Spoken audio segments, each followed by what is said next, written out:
get you yet, even if it kills me. You hear me? You hear me, H.P. Lovecraft? I had fallen off so many cliffs it was ridiculous. That's what you get for naming a book The Sudden Stop. It was probably good I hadn't had the chance to tell Maine where I was going. I'd have to lose the cops and find my own way to the mine. Nightingale stared through the broken studio window into the dark woods. He turned around, started to walk out, but Maine grabbed his arm. "Young man, you almost shot me. You don't shoot off rounds at people like that. What's the matter with you?" Nightingale shook his arm free. Mars.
There was no sensible reason for the power company work lights to be here. It was almost as if they'd been left for someone like me to use.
Sarah trusted her gut, and her gut said Agent Nightingale was an asshole.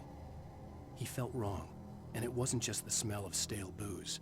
It was in the way he flashed his badge, pulled rank, the look in his eyes when he wanted answers. Where was 앨런웨이크? What was this about an accident? Where was his wife? And most importantly,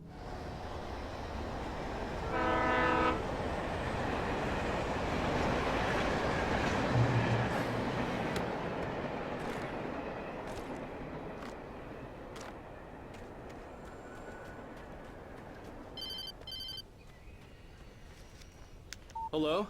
The most stubborn man I've ever met. Alice? Alice? Alan. I'm so afraid. It keeps me in the dark. Please help me. I look at you, Alan, and it's not you. Something else.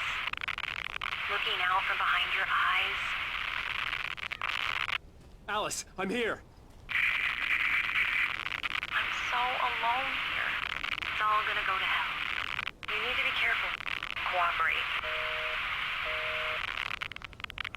The connection had been terrible, but that wasn't the only thing that hadn't been right with the call. She sounded wrong somehow, but she had called me. The pipe wrenched itself loose from the bridge's steel framework. Wrapped in darkness, it floated in midair, twitching. For a moment, I didn't understand what I was looking at. The heavy object lurched at me with impossible force. I threw myself out of the way, but just barely. When I turned my flashlight on it, it shook.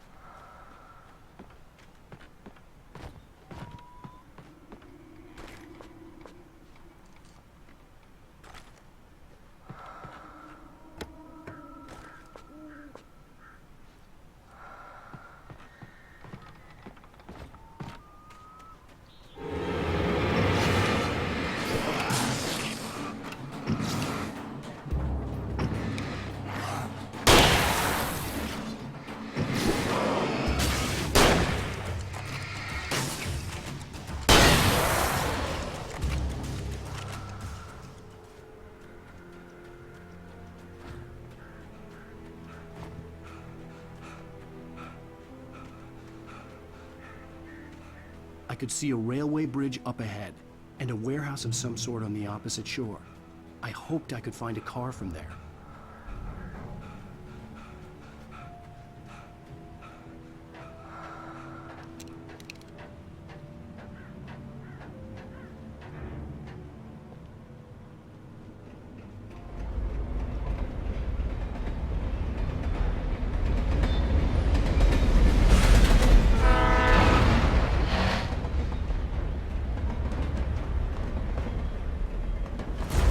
That was pursuing me was growing stronger, and it was taking over everything in its path.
I slammed the door shut right in his smug face.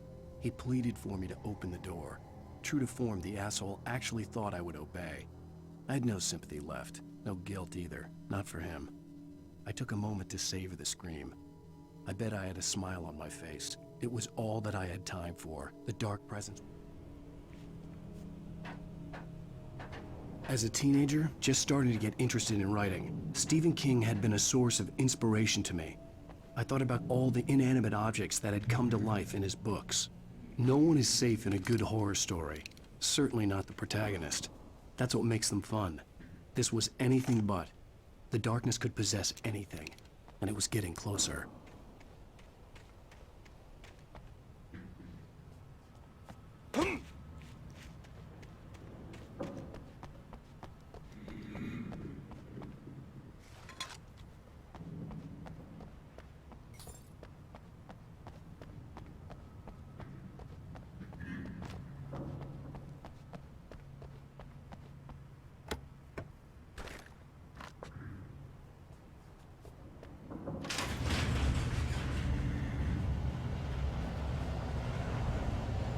Did you call 911?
existence for granted, unaware that they are merely a thin veneer of desperate self-delusion, covering a vast...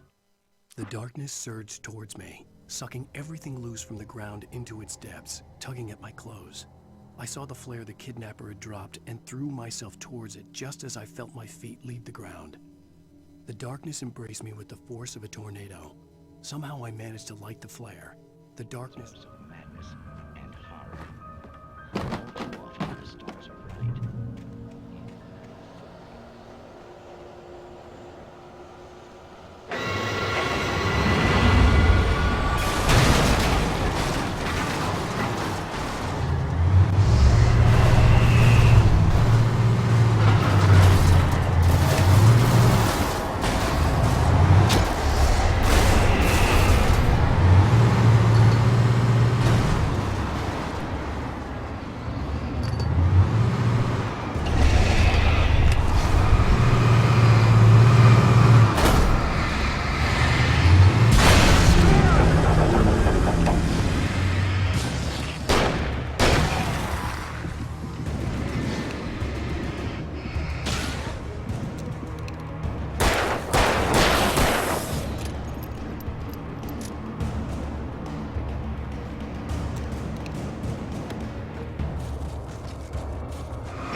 I had never been this glad to see the sunrise. I had a couple of hours to get to the coal mine.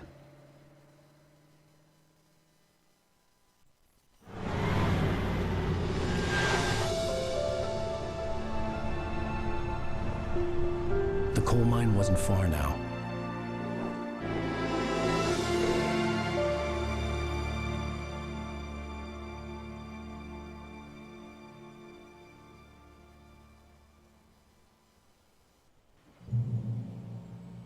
Today, I would meet the kidnapper, and he would give me Alice. I wouldn't give him any other choice. A drowning man will clutch at a straw.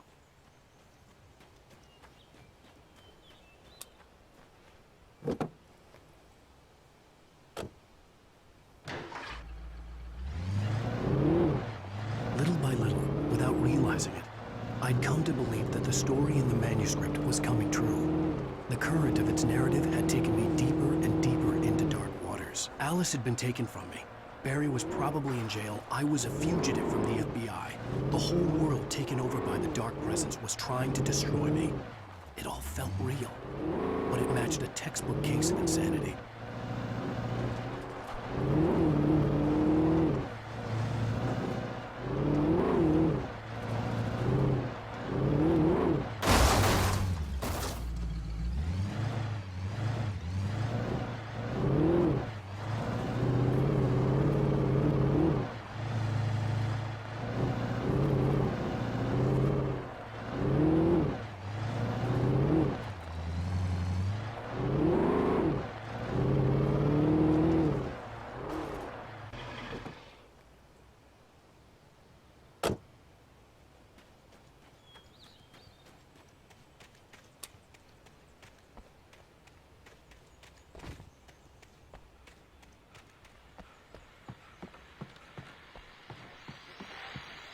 This is Pat Main, and you're listening to KBF FM. Folks, I want to apologize for kind of abandoning you to that looping music track last night, but I was...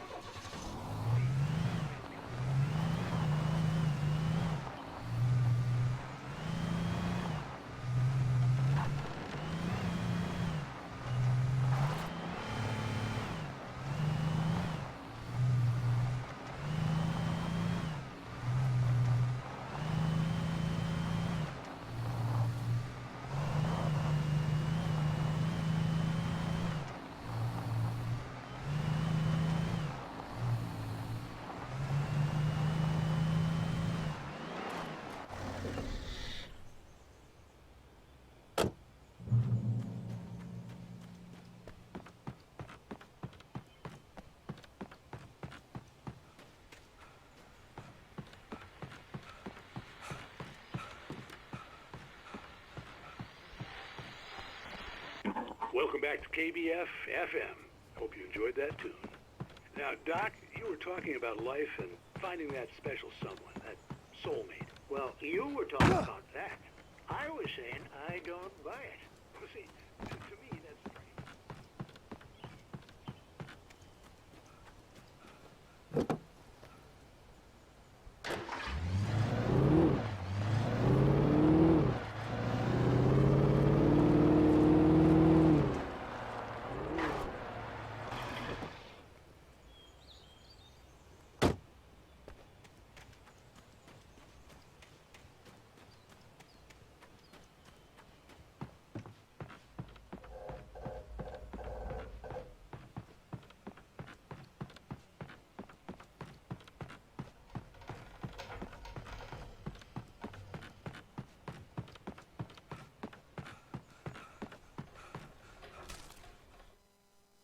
For Mott, spying on the writer on the ferry had been a disappointment.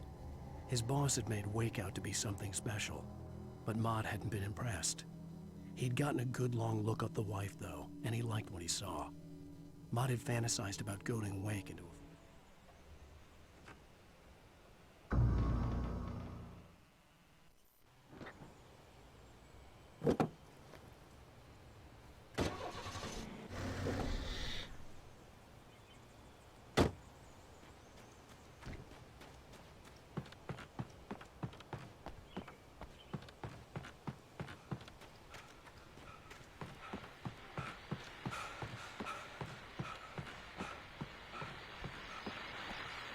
Welcome back to KBF FM. Hope you enjoyed that tune.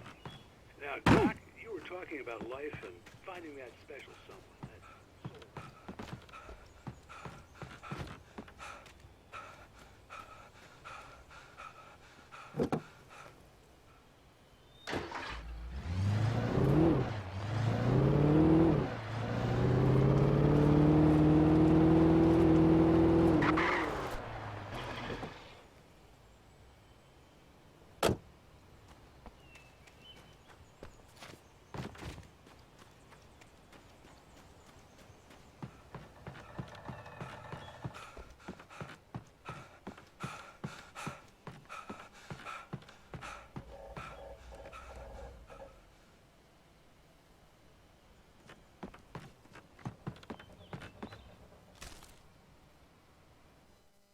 For Mott, spying on the writer on the ferry had been a disappointment.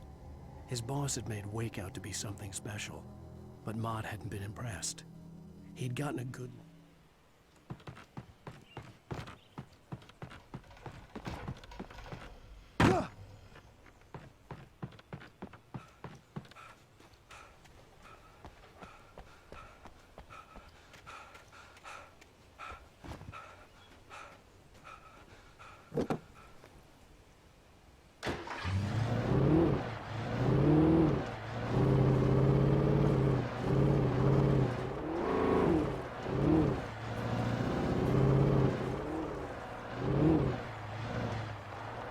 I was early.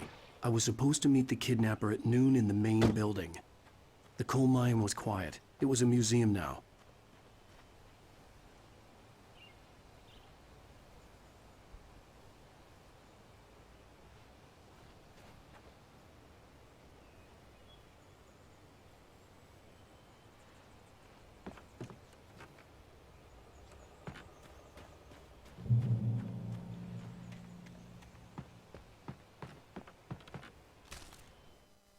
With Nightingale gone and the night wind blowing in through the broken studio window, Maine stared at Sarah. The sheriff looked away. Maine's voice shook with barely controlled anger. That boy's doing more drinking than thinking. I hope you know what you're doing, Sarah. He's got a sickness in his eyes. You take my word for it. He wants Wake for a reason, and it's not for anything good.